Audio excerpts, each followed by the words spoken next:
Hi, and welcome to the Dynamic Duel Podcast, a weekly show where we review superhero films and debate the superiority between Marvel and DC by comparing their characters in stat-based battle simulations.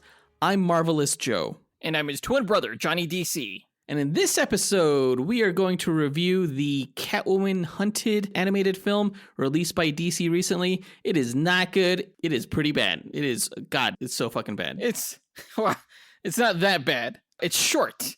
So the review will also be pretty short, I imagine. We'll get to that later on in the episode. Yeah, before that, we're going to break down the comic book movie news to have come out in the past week. We got a lot of stuff attached to the Super Bowl, including the DC The World Needs Heroes clip, the Doctor Strange and the Multiverse of Madness official trailer, the Moon Knight Big Game TV spot, and before that, we got some news regarding Oscar nominations for Spider-Man No Way Home and Shang-Chi and the Legend of the Ten Rings. As always, we list our segment times in our episode description, so feel free to check out the show notes if you want to skip ahead to a particular topic.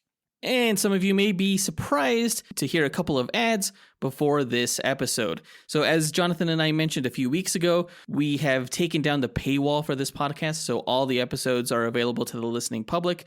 We're not doing subscriptions anymore and have decided instead to go down the ads route as a way to finance this show. Yeah, we've done ads before in the past, but I think this time they're going to stick around. So don't be surprised if you hear one. Yeah, we want to thank you guys for listening to the ads. It helps this show out a lot, and we appreciate you guys sticking with us. But with that out of the way, quick to the No Prize. So a No Prize is an award that Marvel used to give out up until the 90s to fans. Our version, the Dynamic Duel No Prize, is a digital award that we post on social media that I personally draw for those who we feel gave the best answer to our question of the week. Last week's question was, which female Spider-Man-related character would you be most interested in seeing in a live-action film, and why? And that was coming off of the news that Sony is making a Madam Web film starring Dakota Johnson. I got a lot of answers for this. Let's go ahead and break down our honorable mentions as well as our No Prize winner. Our first honorable mention goes to Matt Estes, who said, "Hey guys, Matt Estes here. Hey, I'd like to see a Spider-Gwen live-action. Just because my 3-year-old daughter recently found Spidey and His Amazing Friends, and we've been watching that together, and so I want to see a live-action Spider-Gwen. Thanks, guys. Keep up the good work." Yeah, I've seen Spidey and His Amazing Friends show up on the Disney Plus platform. It's kind of a reboot of the old Spidey and His Amazing Friends cartoon back in the 70s. Oh yeah, with like Iceman and Firestar? Yeah, except this time it's with Miles Morales and Spider-Gwen. It looks like a lot of fun. It's computer animated. I never watched the show, but I do know that it's introducing those characters to the younger generation who may be interested in seeing them in live action. I think it would be an awesome idea to have a Spider-Gwen movie and have Emma Stone reprise her character. I thought she was a great Gwen Stacy, and I think she'd also be a great superhero. Yeah, and now that, we have this concept of variants, there's no excuse to not do that, I feel like. Absolutely. Great answer, and also great answer to Abram Estes, Matt Estes' son, who called in and left the same answer. Our next honorable mention goes to CJ Kraft, who said, "Hey guys, CJ Kraft here. The Spider-Man female character I'd most like to see represented in live action would be the Black Cat. I feel like you could do an origin film with her that could be really powerful and have not only martial arts elements, but heist and spy elements as well, and the mixture of those could make for really good cinema. So I'd like to see a Black Cat live action film. And who would you guys like to see casted as Black Cat?" Thank you, CJ, for being one of the rare answerers who asks a question in turn. I think Black Cat would make an amazing film. I would like to see perhaps someone like Emilia Clarke or maybe Alexandra Daddario take up the role of Black Cat. I think they would be both great in the role, even though we know Emilia Clarke is going to be in Secret Invasion. The MCU is a separate universe from the Sony Spider-Verse. Yeah, this is a good question. Who do I think would look good with white hair? I think Anya Taylor-Joy could pull it off. So could Felicity Jones, who was supposed to be the character in the Amazing Spider-Man series, right? Oh, that's right. Yeah, she was Felicia Hardy. Yeah, she could totally do that too. There's some good options there for sure. And I think CJ's point about how the Black Cat movie would incorporate like spy elements and heist elements, I think it could be a damn good movie for sure. Thanks for the answer, CJ. Our last honorable mention goes to Corey Wooten, who said, "Guys, Corey Wooten here. I apologize to everyone listening for this male-biased answer, but if nothing else, it's honest. The answer I have is there aren't any that I'm remotely interested in. Unless an amazing trailer drops, I don't care. I've never heard of Madam Web until 5 minutes ago. All right, thanks, y'all. And you know what? This is a totally valid answer. Sony has the entire stable of characters within the Spider-Man universe, but none of them are as bankable as Spider-Man himself. And maybe Venom, but you look at the Morbius movie, look at this new Madam Web movie that they're making. Really, Sony's just making these films so that they retain the rights to the Spider-Man character. It doesn't necessarily mean that some of these films should be made. I think it's true for most of the general public when Corey says that he never even heard of the Madam Web character until 5 minutes ago. You know, there's little to no excitement for not only just the female Spider-Man characters, but also the male side ones, you know? Yeah, even the villains, Morbius, Craven, I'm like, I don't know, just put him in a Spider-Man movie. How about that?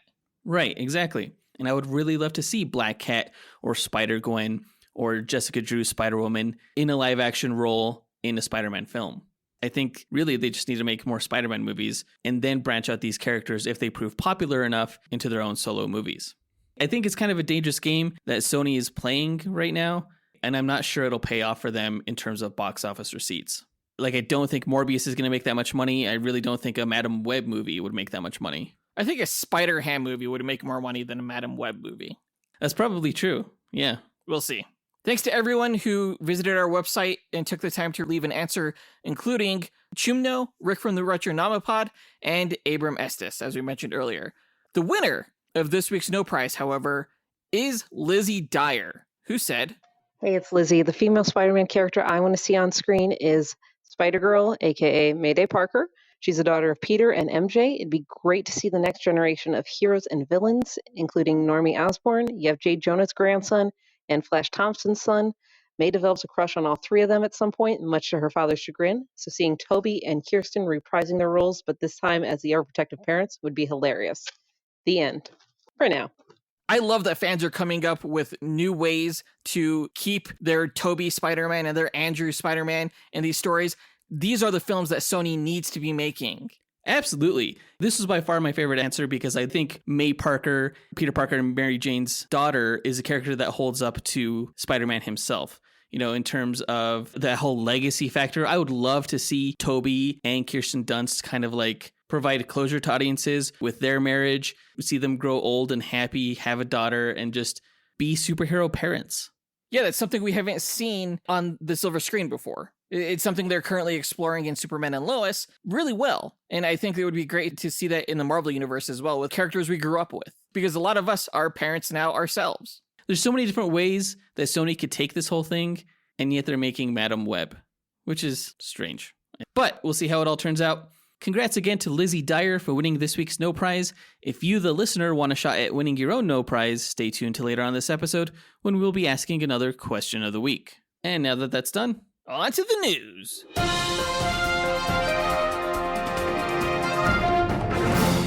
Okay, so last week Warner Brothers unveiled this Super Bowl pregame TV spot that's showcasing the live-action DC films that are coming out this year, namely Batman, Black Adam, The Flash, and Aquaman. I was not expecting this. Warner Brothers never really has done anything recently for the Super Bowl. So this kind of came out of nowhere, and I loved it. I loved all this new footage. I ate it up. I watched it like 50 times when I first saw it. Yeah, it was pretty good. It was very heavy on the DC brand. I think they're really trying to reinvigorate the DC film franchise in light of the new Warner Brothers Discovery merger. Oh, yeah. Yeah, this definitely feels like it's a presentation for David Zaslav, the head of Discovery. You know, it's like, look how cool these DC characters are. Shouldn't we keep making movies with them? Look how strong this DC brand is. I still love the DC logo that came out in like 2016, you know, the same year this podcast started. It's very strong. It is very strong, especially with, you know, the DC characters like right up against it. It's awesome. I almost feel like we got just as much here in this minute of footage as we did at last year's DC Fandom. Maybe. I mean, we didn't really get too much new Flash footage, except for like some lenses that are going over his eyes on his helmet, which actually is a really cool shot. I'm not a big fan of the new suit, but that angle specifically looks really cool. I don't know if it's just because I'm watching the Winter Olympics right now, but it reminded me a lot of a speed skater. And plus, I just like the idea of the lenses. Yeah, they totally make sense. We didn't get too much more new footage for the Batman either, which makes sense because the movie's just around the corner. But we did get, a few more lines from Catwoman saying, if we don't do something, no one will. I like how they repeated the line from the Aquaman movie where he was like, what could be better than a king, a hero? And they're trying to promote this idea that DC is all about the heroes and they have the best heroes. Yeah. Which, of course, is a big fat lie. I don't know. This trailer did not lie to me. This thing was like so emotional and so strong. I loved it. We get to see Aquaman in his stealth suit, which is cool. But I think an even cooler shot was him in his normal suit on the Atlantean throne. So badass. I thought the most impressive shots came from Black Adam. Oh yeah, hands down. We get to see our first looks at the JSA characters, Atom Smasher, Cyclone, Hawkman, and fucking Dr. Fate. They all looked amazing. Especially Hawkman and Dr. Fate. That was incredible. They look so fucking cool. Yeah. Holy shit. Dr. Fate looks way cooler than Doctor Strange ever has and ever will. I mean, let's not get carried away. No. That's not getting carried away at all. And Hawkman, I cannot wait to get that suit for Halloween. That's all I'm saying. Because that suit is those badass. big metal wings. Yeah. And the helmet. I like how they made the wings look like metal since they're supposed to be like nth metal, right? Right. I honestly was pleasantly surprised with this Black Adam footage because I think a few episodes ago, I was trying to convince you that I thought Black Adam was going to be one of the lowest grossing superhero movies this year. Yeah. I totally take that back. Yeah. Heck yeah, I you totally do. take it back. It's going to be one of the highest for sure. It looks spectacular. I think it's going to open up a whole new door for DC. It should. It absolutely should. Which is nice because since we don't know what's going to happen with the Justice League, at least we have the Justice Society to fall back on. Because those characters are just as cool. It's just that most people aren't as familiar with them. But they're going to be. Oh, for sure, yeah. And can I say I'm still so jealous that Pierce Brosnan is part of the DC universe and not Marvel. That's right. Him, Timothy Dalton. All we need is Daniel Craig. It's not going to happen. I can't wait to see more of Dr. Fate. Hopefully in another trailer coming out soon. Maybe before the Batman. That would be awesome. That would be cool, considering Black Adam is the next DC film to come out after the Batman, if you don't include DC League of Super Pets. Right. Yeah, the Batman comes out on March 4th, and Black Adam comes out on July 29th. After that, we're going to get The Flash on November 4th, and Aquaman is coming out on December 16th. It is kind of cute how DC thinks that they can just show up and create this presentation and wow people, as much as Marvel, because for as cool as this little DC montage was, nobody's talking about it anymore now that we have the Doctor Strange and the Multiverse of Madness trailer. This looks really good. It looks scary. It looks very gothic and grim. It looks like a horror film. Yes, absolutely. And it was surprisingly dense, showing us a lot of new footage that we didn't see in the previous teaser that was at the end of Spider-Man No Way Home. The trailer starts off with Doctor Strange talking about how he has these dreams every night, and it's just chaos with explosions, and we see Miss America Chavez, being strung up by these, weird, hellish-looking tentacles being screamed at by, this demon creature, and then Strange says that he wakes up and the real nightmare begins. The angles that are used here, like the spinning camera, the reflections, there's just this eeriness about it, including the set design, the lighting. It very much looks like a Sam Raimi film, but much darker than anything he did with the character of Spider-Man. And much darker than anything we've seen before in the Marvel Cinematic Universe. Oh, it's definitely a tonal shift, for sure. As dark as some of the Marvel movies have gotten, I don't think we've seen anything at this level yet. It seems like control is going to be a main theme of the movie as Wong tells Doctor Strange that he can't control everything. Because, of course, we know that this whole movie kind of starts due to Strange's manipulation with the multiverse. Well, him and Wanda, right? Right. Yeah, it was interesting. With this trailer, it seemed much more like Wanda was the bad guy. I think I commented in the first trailer that we got that it seemed like Baron Mordo was the primary bad guy and Wanda was going to be more of an ally. And this trailer makes it seem much more like Mordo is just a tertiary character. Right. So it's hard to say how this is all going to go down.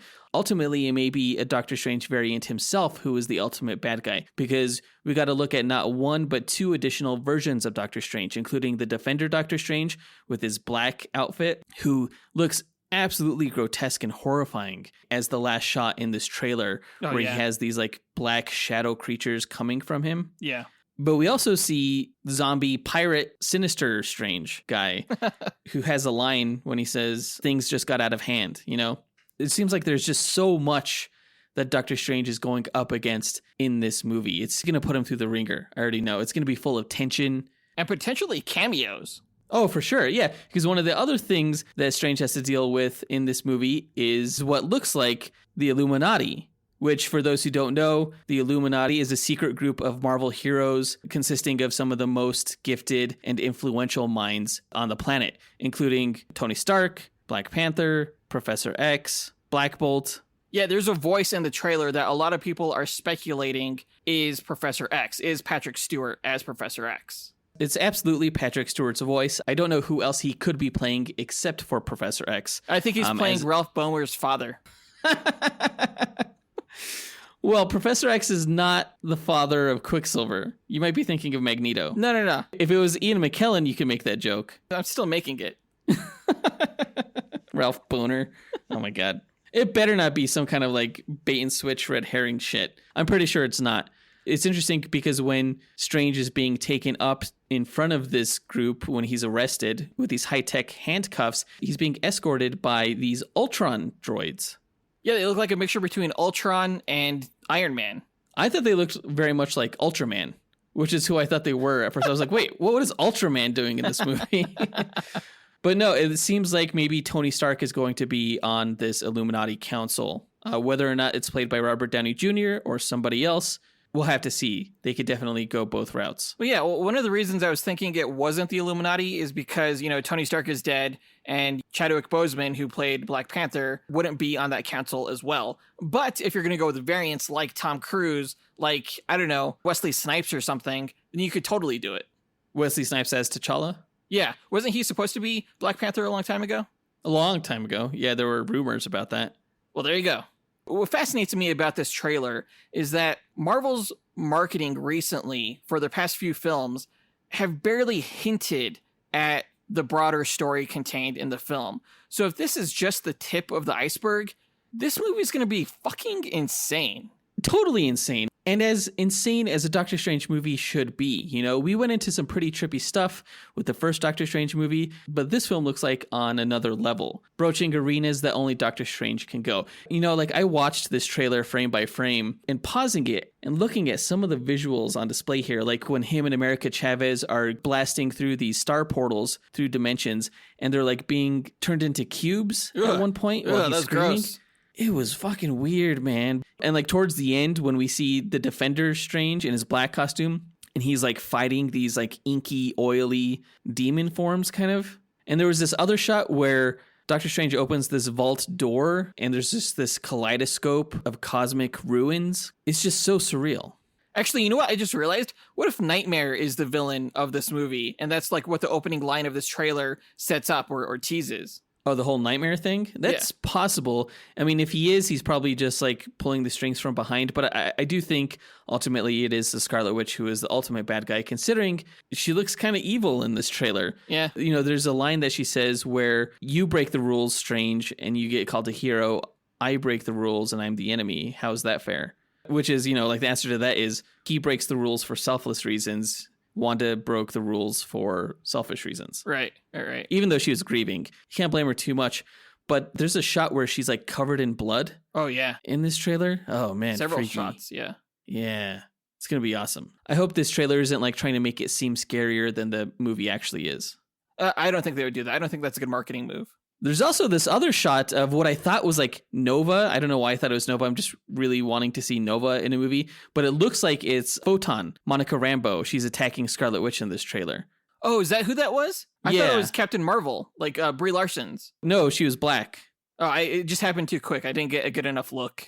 Yeah, well, we know Monica has history with Wanda, and that might kind of lead into the Secret Invasion thing, maybe, I think. Yeah, or the Marvels. Maybe Yeah, both. yeah. Probably both. But now I also think that Patrick Stewart is Nightmare. Hashtag Patrick Stewart is Nightmare. I mean, he's definitely not. You don't know. I know that. You want to put money on this? I will bet you $50 that he's not Nightmare. I'll bet you $1,000. I'll bet you $50 that he's not Professor X. Or not named as Professor X. I'll take that bet. I bet you he's called Charles Xavier. No, fuck you. I changed my mind. That's right. But yeah, the movie comes out, pretty soon here in a few months, the first weekend of May on the 6th. I cannot wait. I wish I could put myself into like some kind of cryostasis until this movie comes out. Well, if you did that, you would miss Moon Knight. That's true. I don't want to do that. But good segue there, because let's talk about the Moon Knight big game TV spot. Now, it wasn't long. It was only 30 seconds, so we don't have much to talk about. But we did get some interesting shots regarding Andrew Morrow, who seems to be playing not only this like mysterious cultish figure, but a superpowered one as well, because we see that his tattoos move. He has a tattoo of a scale that tips for some reason, which is kind of weird. Although, you know what? This might just be a hallucination of Mark Spector. Who knows? But we do see a later shot of Arthur Harrow like slamming down his spear, and then it cuts to this pyramid with purple lightning shooting out of it. I don't know if those things are related, but the trailer seems to imply that they are. The big thing I want to talk about, the money shot of this trailer, is when Moon Knight is gliding through the air and his cape forms that crescent shape we know and love from the comics. I was entirely sure they were going to go there with this. Words cannot describe how it makes my heart feel when I see it. I still don't get like the mechanics of that, like the aerodynamics of it. Wouldn't his cape go behind him? It's dumb. What's the physics of Superman keeping his cape tucked into Clark Kent's underpants? He just runs really fast back home and grabs it. No, he and then doesn't. Comes back. You don't know. I do know. No, Moon Knight, either, it's a magic cape. They're obviously making Moon Knight into some kind of mystical character. That's true. So it works. And that's a cool angle, too. Yeah, and it's followed up by another shot where we're looking up at the night sky. We see a crescent moon in the background, and one of Moon Knight's crescent darts falls down to him, and he catches it like a badass. I guess Kevin Feige has said in interviews recently that Moon Knight as a series is not going to pull its punches. It's going to be very brutal, very dark. I just got to say, like, with this and Doctor Strange, the MCU is becoming, like, very dark. And I just want all of the people who were complaining for years about how dark the DCEU was, you better call out Marvel too, because if you're not, you're a bunch of hypocrites. Well, I mean, you can go dark if you come from the light. You can't start off dark like this, for sure. You just turn off too many people. No, that's not true at all. I'm really excited about this like new dark era of Marvel. And it's all going to start on March 30th when Moon Knight starts streaming. Well, speaking of new eras and this upcoming year, that brings us to our question of the week. What Marvel or DC movie or TV series are you looking forward to the most in 2022, and why? Record your answer at dynamicduel.com by clicking on the red microphone button in the bottom right-hand corner, which will prompt you to leave us a voicemail. Your message can be up to 30 seconds long, and don't forget to leave your name in case we include you on the podcast. We'll pick our favorite answer and draw that person a Dynamic Duel No Prize that we'll post to social media. Be sure to answer before February 19th. In our last bit of news, we learned that Spider-Man No Way Home and Shang-Chi and the Legend of the Ten Rings have received Oscar nominations for Best Visual Effects. That's not huge news considering that both movies had spectacular visuals, and these type of films usually get nominated for these type of technical awards like Best Visual Effects, Best Sound Design, things like that. I think the big news here really is the snubs that occurred in this year's Oscars. I know a lot of people were rooting for Spider-Man to get a Best Picture nomination. I personally don't think it deserved it. I would have rather seen maybe even Shang-Chi get that nomination ahead of Spider-Man. But I also think that like the Suicide Squad was snubbed for Best Visual Effects as well as costuming and makeup. Yeah, for sure. Like Bloodsport's costume alone should win that movie the Oscar. Well, what's interesting, too, is that the Academy actually increased the number of Best Picture slots that they had, which is another thing that they did after The Dark Knight was snubbed back in 2008. Yeah. But despite opening these additional slots, the Academy still can't make room for these type of popular superhero films, no matter how good in quality they are. Now, Spider-Man No Way Home was by far one of the best reviewed movies of the year, whereas a film that did get an Oscar nomination for Best Picture, Don't Look Up, was critically mixed, meaning that it was really divisive. Now, divisive doesn't necessarily mean bad, but surely a critically acclaimed film means good. Yeah, absolutely. It's kind of funny to see filmmakers like Seth Rogen and Kevin Smith sort of making fun of the Oscars about how they didn't nominate Spider-Man. Granted, Seth Rogen and Kevin Smith aren't Oscar winners, so it's not surprising that they would say something like that. But there's definitely people who are noticing the bias against comic book films. For sure. And, you know, some people may say that the Joker and Black Panther both got Oscar noms, which is entirely valid. But it's like once every 10 years. And when you have 10 slots, it's like, come on. It doesn't even have to win. But Spider-Man No Way Home, just let it be part of the picture considering how much space these superhero films take up in modern cinemas. Yeah, it's like last year was the worst turnout for the Oscars in terms of viewership. It's like, do you want people to watch? I guess not. That said, I was happy to see that Dune got a ton of nominations. I was really rooting for that film and really rooting for Warner Brothers. You're such a company man. Dude, gross. Warner Brothers needs to survive, okay? They will. They're one of the biggest studios ever. I don't know, with all these mergers and everything that's going on, I'm worried. They need to come out ahead this year. Well, maybe you'll get lucky and Marvel will buy DC. Fuck you. I don't want to hear that. It's going to happen one day. But I think that does it for all the news for this episode, so let's go ahead and get into our main event, where we review the latest DC animated film, Catwoman Hunted.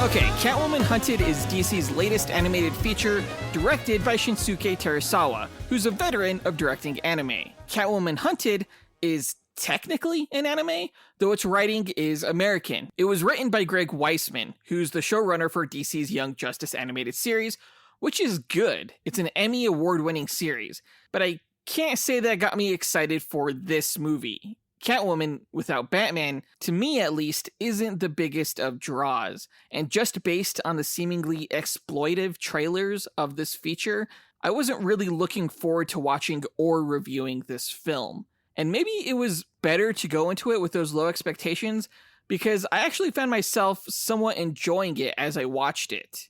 Now, if you're on the fence about this film, I'd say check it out and definitely avoid listening any further to this review because we will definitely be spoiling the movie.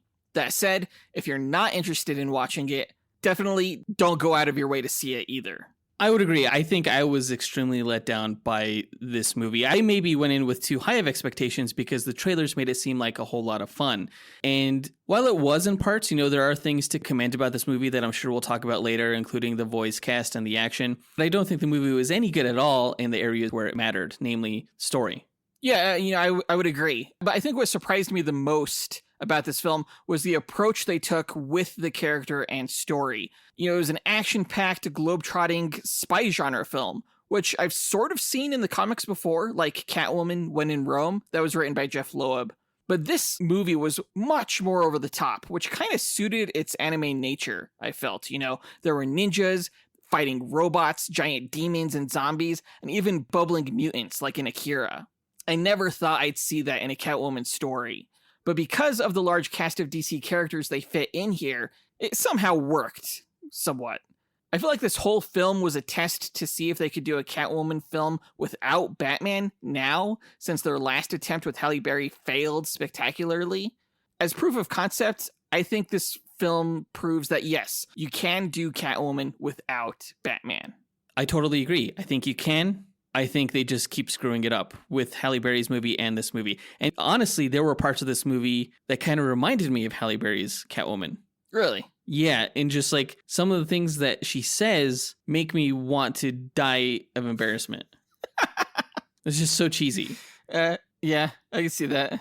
Speaking of cheese, I mentioned that this was a spy film, and actually, this reminded me a lot of a 70s Roger Moore 007 movie with its cheesy, cheeky dialogue, which I know you hated, and I'm not trying to defend it, but if you're overly critical of it, I feel like you're not in on the joke, just like a Roger Moore film. Here's the thing, though. Those Roger Moore films aren't any good.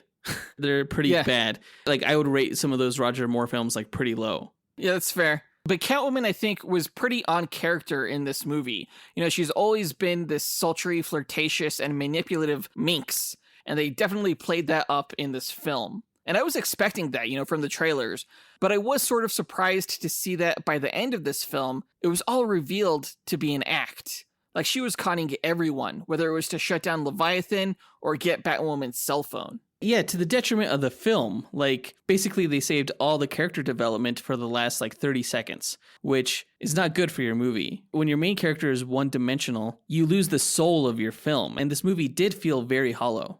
Oh, yeah, I would say, thematically, this film was supposed to be about human trafficking, but it got lost in an ambiguous opening credits sequence and a plot twist line at the end that came much too late. I wish we would have received more clues, or more obvious ones, as to how Catwoman was manipulating Interpol before the very end of the movie. Yeah. I don't think we needed that surprise, and I actually think it would have helped the film to show how caring and smart Catwoman was earlier in the story.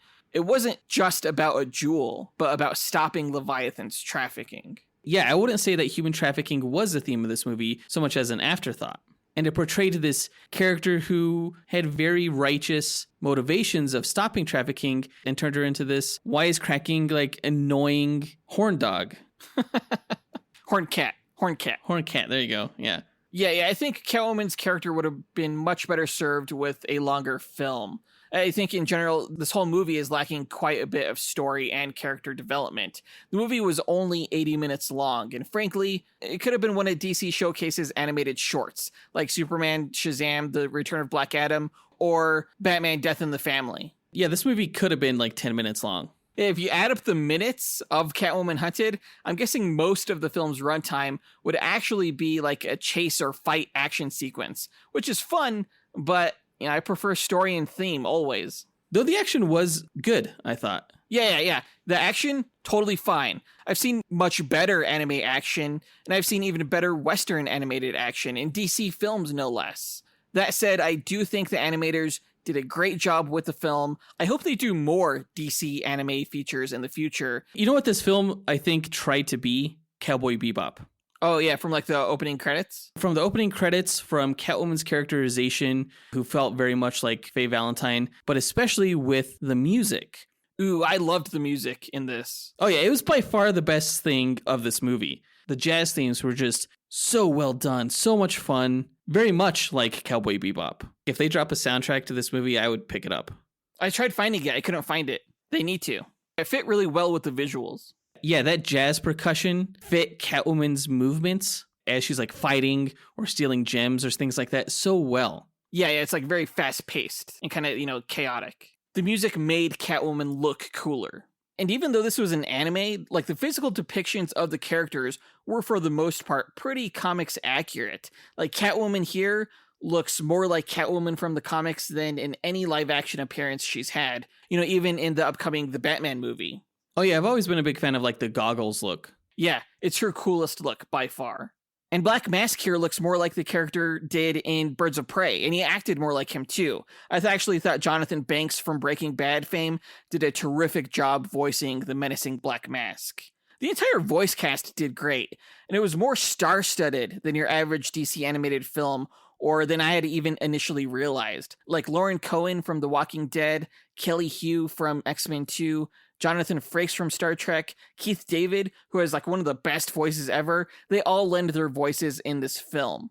Unfortunately, like the film, the characters didn't have a lot of substance, so while there are a ton of DC cameos in this movie, like Solomon Grundy, La Dama, King Faraday, I'm only going to touch on 3 in my character breakdown, namely Catwoman, Batwoman, and Cheetah.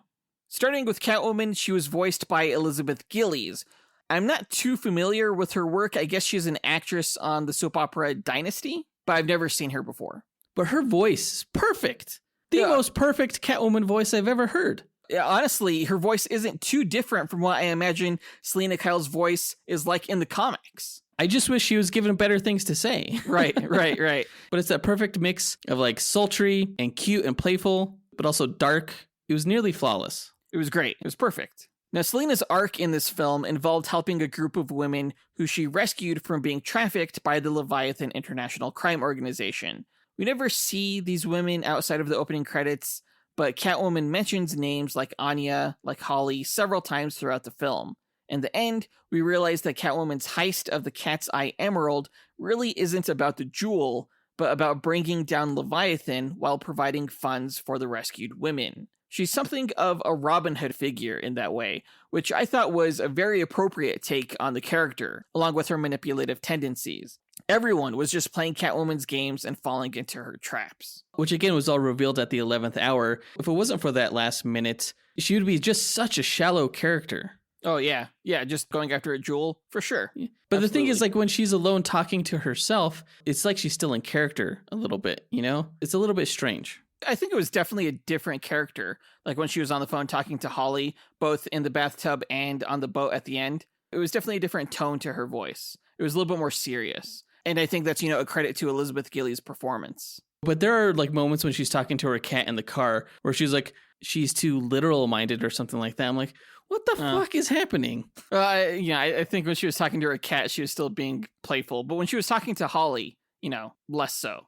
Moving on to Batwoman, she was voiced by Stephanie Beatrice, whose voice you may recognize if you've seen the movie Encanto. I did not recognize her voice at all from that movie. Now, I know Stephanie Beatrice from the show Brooklyn Nine-Nine. Right. She pretty much played that same character in this Catwoman movie, but it was an entirely different voice than the one that I heard in Encanto.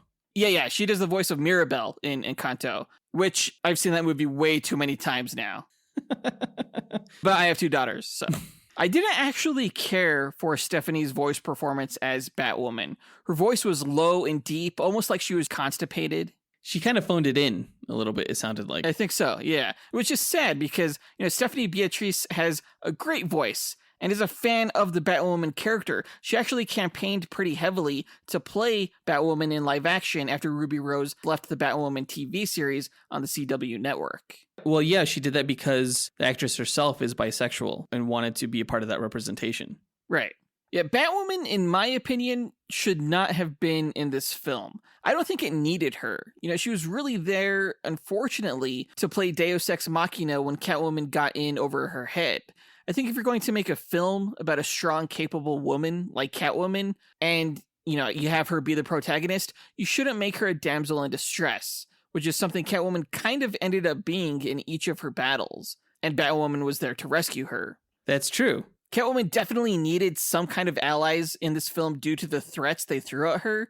And I guess Batwoman is as good an ally as any, but it kind of felt like they chose her specifically because the character is a lesbian. So Catwoman was able to use her sexuality to manipulate her.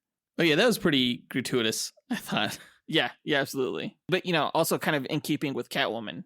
I guess Batwoman is also more mobile than Batman, who tends to stay in Gotham City. So having her work with Interpol makes sense, especially considering her military background and connections.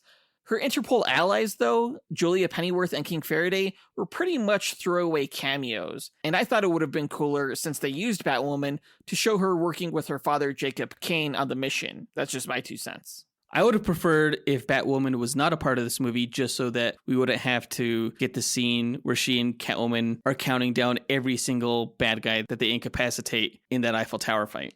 Well, you didn't like that? It got annoying real quick. Finally, moving on to Cheetah, she was voiced by Kirby Howell-Baptiste, who played Anita Darling in last year's Cruella movie and will be playing Death in the upcoming Sandman series on Netflix. You could say Cheetah was the main antagonist in this film, though really she was just a figurehead put in place by Talia al Ghul, who secretly runs Leviathan. And in that sense, they sort of left the film open-ended for a sequel in that Leviathan really wasn't shut down. But Talia was barely in the movie, and the final boss fight really was against Cheetah, who of course was chosen because of the cat angle. It was the same reason Catwoman fought Cheshire earlier in the film. I do have to say, this version of Leviathan, a conglomerate of the League of Shadows, the Yakuza, the Triads, the Cartel, Black Mask's Mafia, and even Intergang, was pretty cool and really set the stakes pretty high. Like, almost too high. Like, call the fucking Justice League high. And this version of Cheetah was equally cool, and I'd say an upgrade from what we saw in Wonder Woman 1984. I thought it was actually pretty ballsy to do such a different take on the character right after her live-action appearance. But yeah, she was much better. I was actually really impressed at the movie's decision to throw such threats against Catwoman, especially because they definitively showed that Catwoman didn't stand a chance against her. Oh yeah, absolutely. Yeah, they definitely showed that.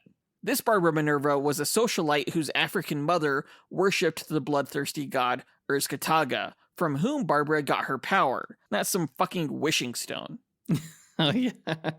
I try to forget that. The fact that we're only discussing these three characters in the character breakdown is kind of telling of how much character development played in this movie and how important character was to the story, which is not very. No, yeah, a lot of the characters could have been interchangeable. They were all cameos, essentially. Like I mentioned, you didn't have to do King Faraday. You could have easily done Jacob Kane. Yeah, and like we said before, you easily could have made this movie a short. This movie had as much character development as a short. And as much story, as we'll see in the plot breakdown. Now, the film's stylized opening credits begin with Catwoman rescuing a group of women from being trafficked in Sochi, Russia. This shouldn't have been an opening credits scene. It should have been an actual scene. Yeah. But I do have to say it was really cool. It was really well done for what it was. Very stylized, very artsy. The jazz music was awesome. It was like a music video. Yeah. I liked it, but I agree it should have been a scene in the movie, especially because they referenced it so much. Usually opening credits like that are just kind of like throwaway, but this one was actually really important. Yeah, it was integral to the deeper themes of the plot. Yeah. After the opening credits, the film starts in Ibiza, Spain, during a masked ball hosted in the mansion of Barbara Minerva. Black Mask arrives to negotiate his way into the Leviathan organization, and Catwoman uses him to get inside the party and mansion, where she steals the Cat's Eye Emerald from Barbara Minerva's vault that Black Mask had brought her. We learn later on that the emerald has a tracker in it placed by Batwoman, who sets off the vault's alarm, forcing Catwoman to flee the mansion with her cat Isis. The villain Tobias Whale and some henchmen chase her down the winding roads, and though Catwoman manages to lose all of them, Batwoman causes her to crash and black out, after which Tobias Whale recovers the emerald for Leviathan. I thought it was cool some of the subtle things that Catwoman did to steal the gem, including like flirt with Black Mask to get into the party since he's the one that had the invitation, and then use her cat Isis to trip the motion detectors at the facility. Catwoman doesn't usually bring her cat along for her heists, though, right? She's used cats before, yeah. Really? I did think the heist was cool, like seeing her go through all the lasers. I want to see that in live action. I think a heist film starring Catwoman would be awesome. And the chase scene was pretty good. There was this one moment where Tobias Whale was telling his henchmen to drive faster. He was like, I'm trying not to drive off this cliff. And he's like, if you don't drive faster, I'll throw you off this cliff. Which is stupid because like you're essentially giving the henchmen one choice. If you don't throw me off this cliff and I go fast and go out of control, I'm going off the cliff anyway. I did think it was kind of funny that he threw one of the henchmen onto Catwoman's car. Yeah, that was funny. Catwoman wakes up in a jet in the air where she learns from Batwoman and Interpol agents Julia Pennyworth and King Faraday that they're tracking Barbara Minerva and the Emerald so that they can bring down Leviathan. They recruit Catwoman to provide a distraction that would give Interpol enough time to mobilize around all of the heads of Leviathan and arrest them. In exchange, Interpol offers to wipe Catwoman's prior records and warrants. This is when the bath scene happens, which I thought was pretty uncomfortable. Not because it was overtly sexual, but because it was cheesy. Like, I just didn't know how far they were going to go with it. I was like, is this a hentai? Because, you know, DC's kind of known for its nudity in its DC animated films. You know, we've brought that up a few times in our reviews. Yeah, DC doesn't shy away from sex in their cartoons. Not at all. But when Catwoman dropped her towel in front of Batwoman and like she started to blush and everything like that, I was like, oh, this isn't a movie that Jonathan can watch with his daughters. No, and thank goodness I didn't. You know, I figured from the trailers that it was going to be pretty steamy. There's really only one scene that was, but yeah, my daughters won't be watching this movie. Because Catwoman's a role model, you know? What is it rated? It's PG-13. Okay. But, you know, DC likes to push the envelope. After landing in Shanghai, Catwoman goes to work, crashing the meeting of Leviathan's heads and teaming up with Batwoman to battle villains such as Cheshire, Nosferatu, Ladama, Boss Moxie, Dr. Tsin, Mr. Yakuza, and Tobias Whale.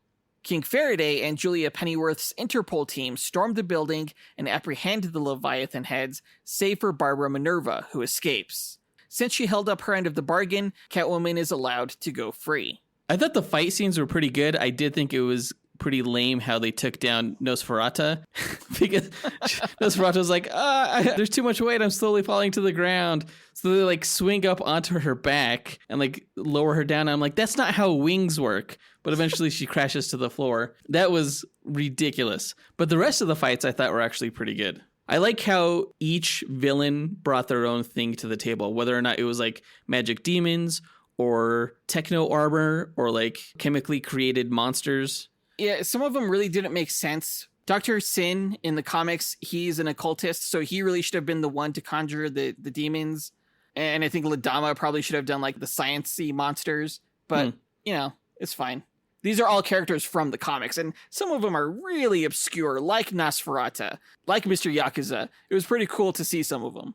And again, like watching this, I had no idea how Catwoman and Batwoman were going to take on some of these monsters. But it was kind of amusing how they managed to take out like the demons. I thought that was pretty funny. Batwoman glued Ladama's mouth shut and then just told the demons what to do. It like disappeared. They're like, okay, I didn't see that coming. Well, it was funny because it was kind of dumb. Yeah. The movie kind of makes a strange transition from the end of this scene to Paris. Structurally, I felt like it didn't work because it almost felt like the end of the movie and then we were getting into an epilogue. Yeah, totally. It's very, very random. You know, in Paris, the League of Shadows ninjas attack Catwoman as Batwoman apparently predicted, and the two of them fend off the ninjas before Solomon Grundy appears, of all villains. Catwoman manages to kill Grundy just before Barbara Minerva shows up and transforms into Cheetah. The two fight, working their way up a construction crane, which they both fall from, but Batwoman swoops in and saves Catwoman from falling. Solomon Grundy was kind of annoying in this movie. I thought it was cool to see him, but he just kept saying his poem so many times, which is not typical, right? No, that's actually very typical for Solomon Grundy. He always repeats the poem, but they didn't even say the whole poem. They would go from like Monday through Wednesday and then skip to Saturday. Each time, yeah. Yeah, it's like, what happened to falling ill on Thursday and getting worse on Friday? Whatever. I thought Cheetah was appropriately terrifying in this final battle. She just had like this crazy anime look in her eyes, and she was just like unstoppable, like climbing up elevator shafts and stuff like that. There was just really no escaping her, which makes sense because there's no way Catwoman should ever really stand a chance against Cheetah. Yeah, and they made Cheetah appropriately strong when she was like lifting and throwing trucks and like cement tubes and things like that. Right. It was weird though how Catwoman kind of won the battle by flipping over her and like garroting her with her whip. Like, I didn't think she'd be strong enough to do that. Or fast enough to do it. Yeah, I mean, Cheetah would just slash at the whip with her claws. Right. Yeah, there's no way Catwoman should have been fast enough to even lay a finger on Cheetah, because Cheetah is all about speed. They kind of slowed her down in this movie, but, you know, Catwoman had to win somehow. I don't fault them too much for what they did. And then, of course, Batwoman at the end, Deus Ex Machina, like always. Yeah, every single battle, it happens. Now, in the end, Catwoman reveals to Batwoman and Interpol that this whole thing was a part of her plan to bring down Barbara Minerva for trafficking young girls back in Sochi. She also hints that she knows Talia is the true leader of Leviathan. Just after Catwoman leaves, Batwoman, Faraday, and Pennyworth learn that the Cat's Eye Emerald has been stolen from the safe on Interpol's plane. The film ends with Catwoman on a yacht in the English Channel, telling Holly she's going to stop at the Tower of London before returning to Gotham. Where, of course, the crown jewels are held. Right.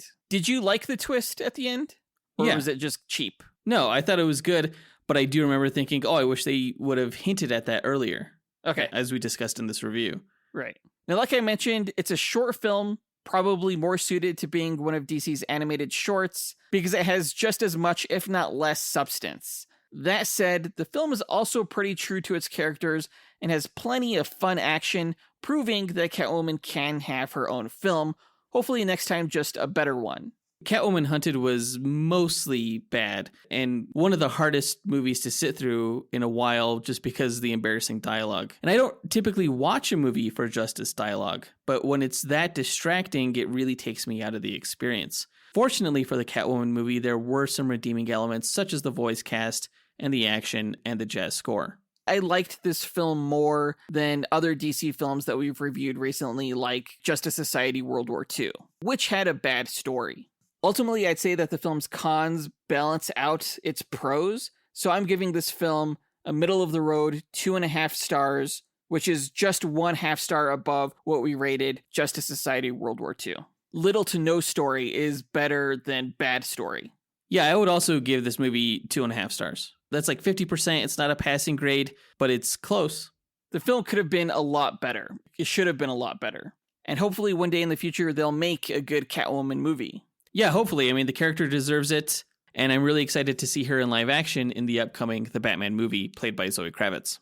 Which is just a few weeks away. I can't wait to see it. Yeah, if nothing else, this movie got us excited for that movie. But that brings us to the end of this review. Let us know what you thought about Catwoman Hunted by writing to us at dynamicduelpodcast@gmail.com or by visiting us on Facebook, Instagram, or Twitter. You can find links to all of our accounts by checking out our show notes or visiting our website, dynamicduel.com. And on our site, you can also find a link to our Patreon page, where we offer bonus content, including bonus episodes and bloopers, monthly live movie watch-alongs, collectible pin sets, and access to our Discord server. Check it out right after this episode at patreon.com/dynamicduel, which is linked in our show notes. Our lowest tier is only $2 a month. In our next episode, we're doing another DC review. We're going to be reviewing HBO Max's Peacemaker series, which I'm loving. Yeah, I'm going to have to binge it all this week. If any of you haven't seen it, I definitely recommend it. Check it out before our review next week. But that does it for this episode. We want to give a big thanks to our executive producers, John Speas, Ken Johnson, Jace Crump, John Starosky, Zachary Hepburn, Mitchell Phipps, Dustyn Balcom, Salvador Hernandez-Contreras Jr., and Levi Yeaton for helping make this podcast possible. And we'll talk to you guys next week. Up and away. True believers.